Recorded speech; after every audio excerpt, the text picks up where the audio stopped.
Tommy Parker was only 6 years old when his life changed in the span of 10 minutes, and Claire Hensley, the woman in the red jacket, was the reason why. On a warm August afternoon at the Willow County Fair, surrounded by music, laughter, and thousands of people, their paths crossed in a way that would send shockwaves through the small community and uncover a chilling plan no one saw coming. The Willow County Fair only came around once a year, and on that Saturday in late August, it seemed like the entire town had shown up. The air was thick with the smell of fried dough, roasted corn, and caramel apples. Sunlight poured down on the packed dirt pathways, where people moved shoulder to shoulder, weaving between food stands, rides, and game booths. The sound of the carousel music blended with the distant crack of the ring toss, the hum of generators, and the occasional squeal from the Ferris wheel. Children darted between their parents' legs, clutching cotton candy and cheap plastic prizes, their laughter high and sharp over the constant murmur of the crowd. 6-year-old Tommy was one of them. He had been to the fair before. But this year felt different. Everything seemed brighter, louder, bigger. He tugged on his mother's sleeve whenever something caught his eye: a clown twisting balloons, a booth selling glittery toys, a giant plush bear hanging from the ceiling of a game stall. His father walked a few steps behind, carrying a paper tray loaded with curly fries, trying not to spill them as people brushed past. The family was in no hurry, content to take in the day at their own pace. Near the center of the fairgrounds, a small crowd had gathered around a magician who was performing tricks with scarves and playing cards. Tommy's eyes went wide when the man pulled a live dove seemingly out of thin air. Without thinking, Tommy took a few steps toward the front of the crowd, edging past other children until he could see better. His mother, distracted for just a moment, turned toward a familiar voice calling her name. A neighbor was waving from a nearby bench, holding a lemonade in one hand.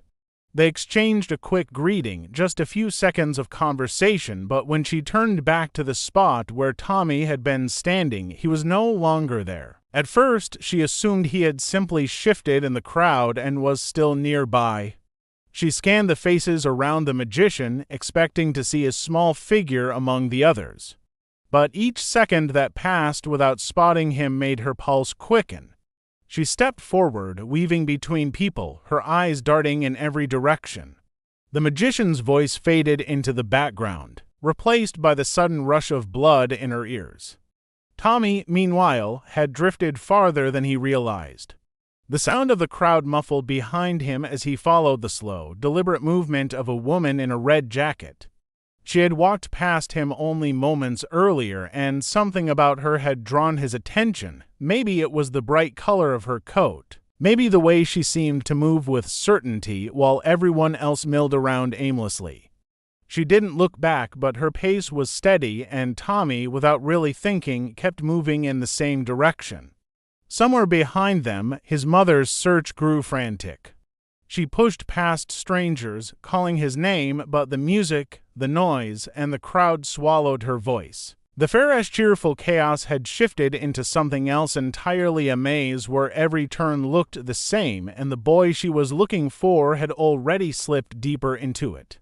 The woman in the red jacket stood out against the muted browns and blues of the fairgrounds. Her coat was clean and pressed, strange for a hot August afternoon when most people wore t-shirts and shorts. She moved with a sense of purpose, not pausing to glance at the stalls or rides. Her head stayed level, her gaze fixed on the path ahead as if she already knew exactly where she was going. Tommy trailed alongside her, his small steps quickening to match her pace. She did not take his hand, but her position was angled just enough to shield him from the view of most passers-by. The route she chose was different from the main flow of foot traffic. Instead of following the central walkways lined with rides and games, she led him toward the livestock barn, where the crowds thinned and the sounds of the fair dulled into a muffled backdrop. The air here smelled faintly of hay and animals, and the chatter of people was replaced by the low bleating of goats and the occasional cluck of a chicken. She did not slow down to look at the pens or greet the 4-H kids showing off their animals. Her attention was locked on the far exit, the one that led toward the parking lot on the east side of the fairgrounds. Security cameras would later capture these moments with chilling clarity. In the footage, Tommy appears calm, even curious, glancing briefly at the barn as they pass through. The woman's stride never falters. She tilts her head slightly at one point, just enough to check the space behind them. The path she takes avoids the most populated areas and steers around groups of people. She seems to know where the cameras are, often walking in angles that obscure her face. Several people later told police they remembered seeing the pair, though at the time nothing seemed obviously wrong. One vendor recalled that the woman's posture was oddly stiff, as if she was trying to keep her body between the boy and anyone who might notice him. Another witness remembered the jacket, its bright red color vivid against the neutral tones of the barn. But without a missing child alert in place yet, they all assumed she was his mother, aunt, or babysitter. As they left the barn, the sounds of the midway faded further. The air grew still, the distant hum of the fair replaced by the crunch of gravel underfoot. The woman quickened her pace, the boy keeping up without protest. A few more minutes and they would reach the edge of the grounds. From there, it would be only a short walk to the parking lot. Unseen by either of them, the search for Tommy had already begun. His parents were speaking urgently with fair staff, and security officers were being given his description. Somewhere in the crowd, the first eyes had started scanning, and a photo of the boy was making its way onto volunteers' phones. But for now, the woman in red kept moving, her path deliberate and her destination close. The first alert about Tommy went out over the fair's internal communication system less than 10 minutes after his mother realized he was missing. Security guards began quietly moving through the crowd, showing his picture to ride operators, food vendors, and volunteers stationed along the main walkways. The goal was to search quickly without alarming families or creating a panic that might make the boy even harder to find. One of the guards relayed the photo to a group of teenage volunteers who had been assigned to hand out maps and answer questions at the information booth. Among them was a 17-year-old named Lucas, who had been idly scrolling on his phone when the image popped up in the volunteer group chat. He glanced at it, noting the boy's brown hair and bright blue t-shirt with a cartoon dinosaur on the front. Less than a minute later, while looking out toward the quieter eastern path, he saw a small figure wearing that same shirt, walking beside a tall woman in a red jacket. Lucas didn't shout or run toward them. Instead, he stepped behind the booth and spoke quickly into the radio clipped to his vest. His voice was steady as he gave the location and direction the two were heading. Within seconds, two security officers began making their way toward the east side of the livestock barn. They kept their approach casual, blending into the crowd so they wouldn't alert the woman. The woman in red seemed to sense the change in the air. Without breaking stride, she glanced over her shoulder, scanning the people behind her. Her eyes lingered for half a second too long on one of the security officers before she looked forward again. Her pace increased just slightly, enough for Tommy to have to jog a little to keep up. The officers also moved faster, closing the gap but careful not to push through the crowd in a way that would cause a scene. By the time they reached the far end of the barn, the woman had left the gravel path and stepped onto a strip of grass leading toward the chain-link fence that marked the outer boundary of the fairgrounds. Beyond it was the east parking lot, half hidden behind a row of trailers. The air felt heavier here, quieter, as though they had stepped away from the fair entirely. The moment she realized she was being followed, her movements changed. The casual, steady pace was gone. She gripped Tommy's arm, pulling him forward as she broke into a brisk walk, then a run. Tommy stumbled at first, his short legs struggling to keep up, but she didn't slow down. The officers shouted for her to stop, their voices sharp now, carrying over the distance. She was less than 20 feet from the fence when two off-duty sheriff's deputies stepped out from behind one of the trailers. They positioned themselves in her path, blocking the exit entirely. Her grip on Tommy tightened for a split second before she abruptly let go, shoving him forward toward the deputies. Without a word, she turned and tried to run in the opposite direction, but the pursuing officers closed in, surrounding her before she could take more than a few steps.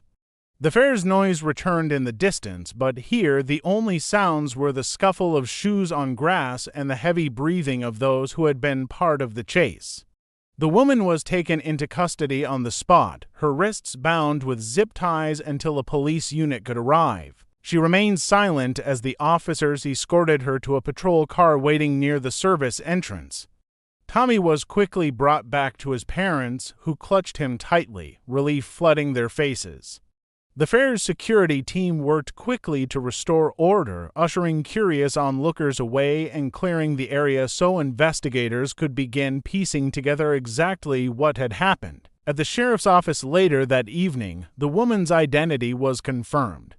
She was 42 years old, with no known ties to Willow County.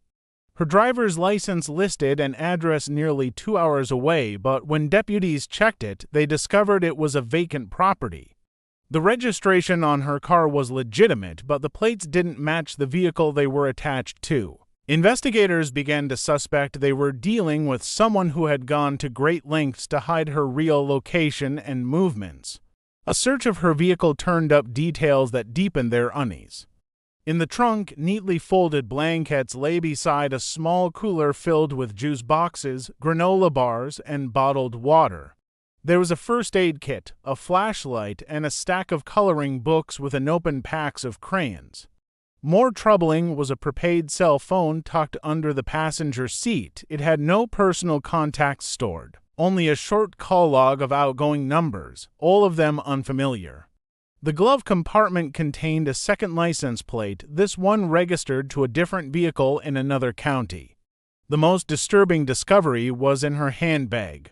Alongside her wallet and keys, deputies found a small envelope containing printed photographs of children. Some were candid shots, clearly taken in public places, a playground, a grocery store, a swimming pool. The backgrounds suggested different towns and different events. None of the children were identified, but a few images appeared to have been taken recently, possibly within the last few weeks. Tommy's photo was not among them, which led detectives to believe she may have targeted him spontaneously rather than as part of a long-planned abduction. The woman refused to answer any questions. She sat in the interrogation room with a blank expression, staring at the wall. When pressed about the car, the phone, or the photographs, she simply looked down at her hands. Detectives tried different approaches, direct questioning, gentle coaxing, but she remained silent. Meanwhile, word of the attempted kidnapping spread quickly through Willow County. Parents who had been at the fair began sharing their own uneasy memories of seeing the woman in the red jacket near rides or food stalls earlier in the day. Some recalled feeling something was off about her, though they hadn't been able to explain why at the time. By the end of the night, investigators were convinced this was not her first attempt to take a child. The careful planning, the evasive travel patterns, and the items in her possession suggested experience and intent, but without answers from her. They were left to speculate about her true motives and whether someone else had been waiting for her to succeed. Detectives focused their attention on the prepaid phone found in the woman's car, hoping it might reveal where she had been and who she had been communicating with. A digital forensics team examined the device, uncovering a series of short calls made over the past month. Most of the numbers were untraceable, routed through temporary online services designed to hide the caller's location. But one number stood out. It was registered in a neighboring county to a man already under investigation for suspected human trafficking. The man had a long but patchy criminal history, including charges related to fraud and coercion, though nothing that had ever resulted in a long prison sentence. Investigators had been monitoring him for months, suspecting he was part of a network that moved people across state lines for illegal purposes. The discovery of his number on the woman's phone shifted the case into new territory. The possibility emerged that she had not been acting alone, that Tommy might have been just one of several intended victims for a larger operation. Detectives brought the man in for questioning. He admitted to having met the woman online through a classified ad site that had since been shut down. He claimed they had spoken about business opportunities, but insisted he had never asked her to take a child. According to him, she was unstable and acted on her own.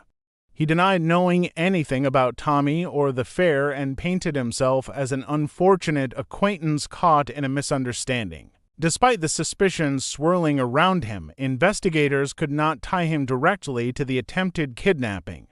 The calls between him and the woman were short, vague, and contained no explicit details. Without more concrete evidence, prosecutors could not charge him in connection with the incident. Reluctantly, they released him, though they kept him under close surveillance. Every move he made was logged, every communication monitored, in hopes that he might eventually make a mistake. The woman in red faced her own set of charges, including attempted kidnapping and child endangerment. Even then, she refused to speak. Court records showed she had no children, no spouse, and no stable address for several years. She had worked a series of temporary jobs across different counties, leaving little trace each time she moved on. Her trial date was set, but with no clear motive revealed, the crime felt unfinished, like a chapter without its final page. Tommy's family withdrew from public life in the weeks that followed. His parents avoided interviews, choosing instead to focus on keeping their son close. At the fairgrounds, the place where it had all happened, new security measures were added, more cameras, more guards, and child ID stations at every entrance. Still, an unease lingered. People spoke quietly about the woman in red and the man she had called. Some wondered how many times she had tried before and whether someone else might have been watching from the shadows that day, waiting for her to succeed. Even after the fair reopened, the memory of what had almost happened stayed with the community, a reminder that danger can hide in plain sight, wearing a bright coat in the middle of a summer crowd.